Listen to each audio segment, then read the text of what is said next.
देखो बच्चों, जैसा कि मैंने ऑनलाइन जो कक्षाएं शुरू किया है उसमें जो है कक्षा 12 के काव्य में पहला पाठ अयोध्या सिंहोपाध्याय हरिऔध का पवन दूत क्या पढ़ना था उसको मैंने पूरा कर दिया है, उसकी व्याख्या पूरा कर दिया है। उसका अभ्यास प्रश्न समस्त बालक बालिकाएं उसको अपने से तैयार करेंगे। जो कहीं भी अगर गलतियां समझ में आती हैं, उनको न समझ में आए तो पूछ सकते हैं।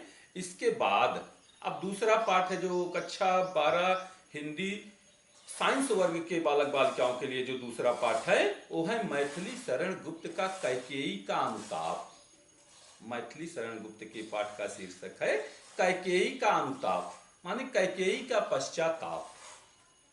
ये प्रसंग इसमें उस समय का है जब कैकेयी पहले तो दो वरदान मांगती हैं राजा दशरथ से, उसके बाद जो है दो वरदान के रूप में भगवान श्री राम लक्ष्मण सीता 14 वर्ष के लिए वनवास चले जाते हैं और उधर उनके पुत्र भरत ननिहाल में होते हैं। जब वो वहाँ से लौट के आते हैं और अपने माता के कृत्यों को समझते हैं, सुनते हैं, उनको बहुत ही ग्लानि होती है। वह कैकेयी अपनी माता कैकेयी को अपशब्द कहते हैं।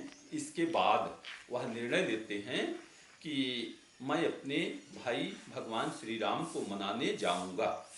तो जब भरत जी जाते हैं तो उनके साथ पूरे अयोध्या वासी और समस्त अयोध्या के समस्त मंत्री दरबारी और भरत की समस्त माताएं भी उनके साथ जाती हैं और उस स्थान पर पहुंचते हैं जहां पर राम लक्ष्मण सीता निवास कर रहे हैं, चित्रकूट के पास।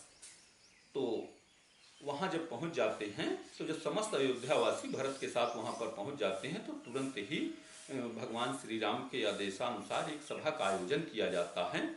तो उसी का वर्णन करते हुए इसमें जो है मैथिली शरण गुप्त जी कहते हैं कि तदंतर बैठी सभा उटज के आगे, नीले बितान के तले दीप बहु जागे। मैथिली शरण गुप्त जी कहते हैं कि जैसे ही भरत जी समस्त अयोध्यावासियों के साथ पहुंचते हैं तुरंत ही वहां पर एक सभा का आयोजन किया जाता है और नीले बितान के तले दीप बहु जागे। वह सभा जो है कोई किसी विशेष प्रकार के कृत्रिम तंबू का प्रयोग नहीं किया गया था, बल्कि वह नीले आकाश रूपी तंबू के नीचे वह सभा आयोजित होती है और उसमें तारे रूपी ढेर सारे दीपक जगमगा रहे थे। टकटकी लगाए नयन सुरों के थे वे, परिणामोत्सुक उन भयातुरों के थे वे। और उस सभा को एकटक देवता भी अपनी नजरों से देख रहे थे। अब परिणामोत्सुक उन भयातुरों के थे वे और उस सभा के परिणाम को जानने के लिए वे उत्सुक और भयभीत थे। उत्सुक क्या थे? उत्सुक थे कि देखो इसके बाद भगवान श्री राम क्या निर्णय लेते हैं, और भयभीत इसलिए थे कि कहीं ऐसा न हो कि भगवान श्री राम अपने भाई के मुंह में आकर पुनः अयोध्या लौट जाएं और फिर जिस उद्देश्य के लिए यहाँ धरती पर अवतरित हुए हैं वह उद्देश्य अधूरा रह जाए। इनका उद्देश्य था कि राक्षसों का यहाँ पर धरती से जो है सर्वनाश करना है, इस उद्देश्य के लिए वो यहाँ अवतरित हुए थे।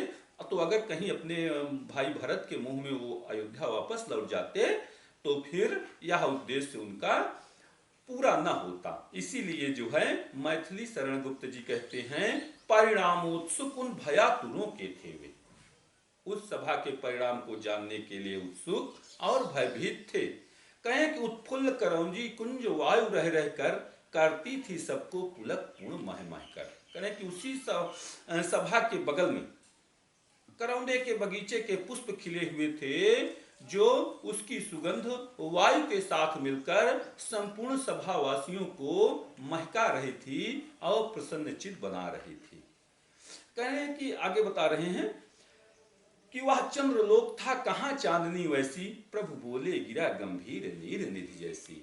आगे मैथिली शरण गुप्त जी कहते हैं कि जिस प्रकार से उस सभा में जिस प्रकार से चांदनी किरणें फैली हुई थी उस प्रकार की चांदनी तो चंद्रलोक में भी नहीं दिखाई देती।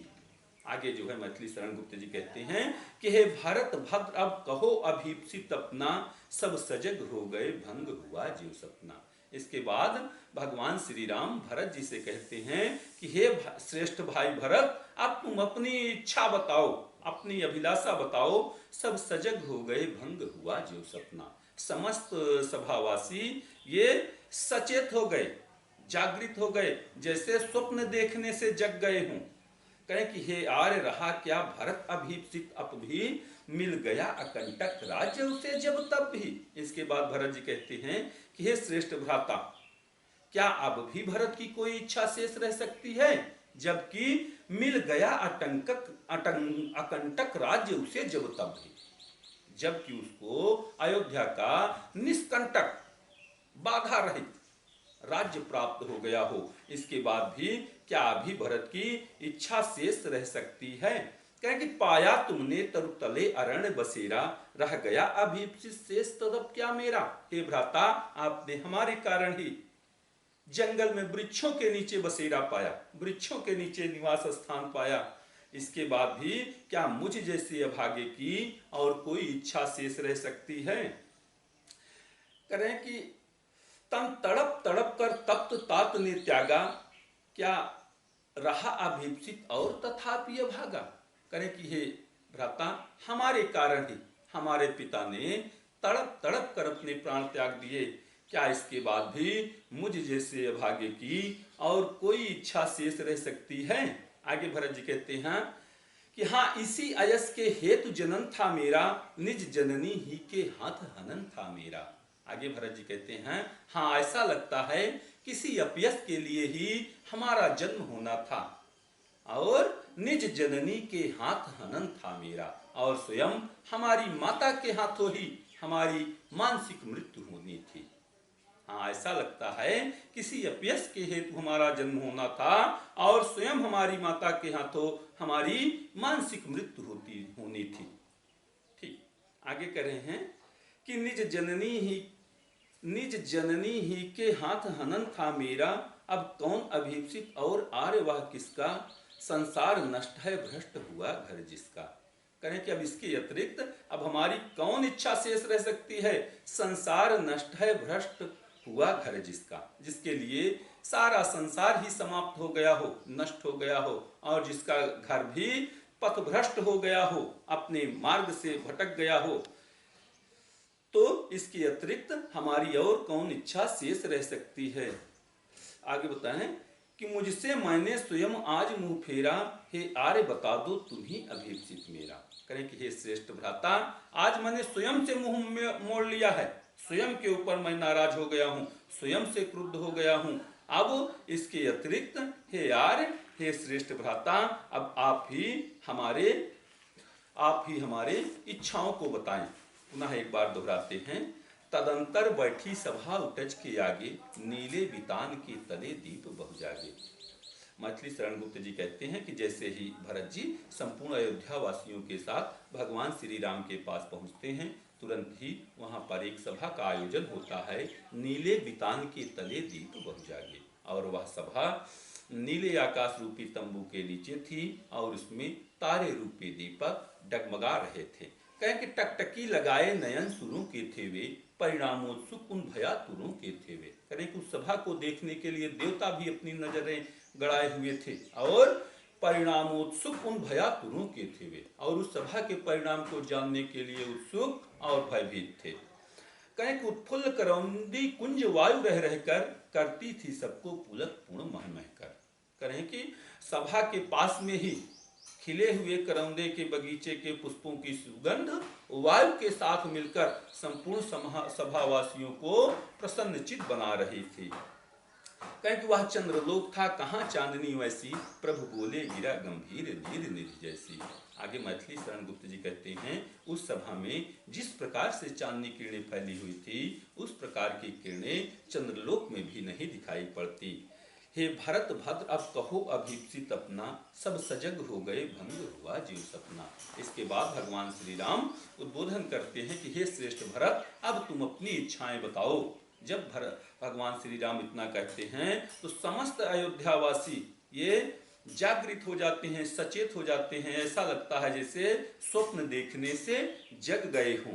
हे आर्य रहा क्या भरत अभीप्सित अब भी, मिल गया अकंटक राज्य उसे जब तब भी। इसके बाद भरत जी कहते हैं कि हे श्रेष्ठ भ्राता, क्या आप भी हमारी कोई इच्छा शेष रह सकती है, जबकि मुझे अयोध्या का निष्कंटक बाधा रहित राज्य प्राप्त हो गया हो। कहें कि पाया तुमने तरुतले अरण्य बसेरा, रह गया अभीप्सित शेष तदब क्या मेरा। हे भ्राता, आपने हमने हमारे कारण ही जंगल में वृक्षों के नीचे निवास पाया, इसके बाद भी क्या हमारी कोई इच्छा शेष रह सकती है? तन तड़प तड़प कर तप्त तात ने त्यागा, क्या रहा अभीप्सित और तथापि अभागा। हमारे कारण ही पिता ने तड़प तड़प कर अपने प्राण त्याग दिए, क्या इसके बाद भी मुझ जैसे अभागे की और कोई इच्छा शेष रह सकती है? हाँ, इसी अयस के हेतु जनन था मेरा, निज जननी ही के हाथ हनन था मेरा।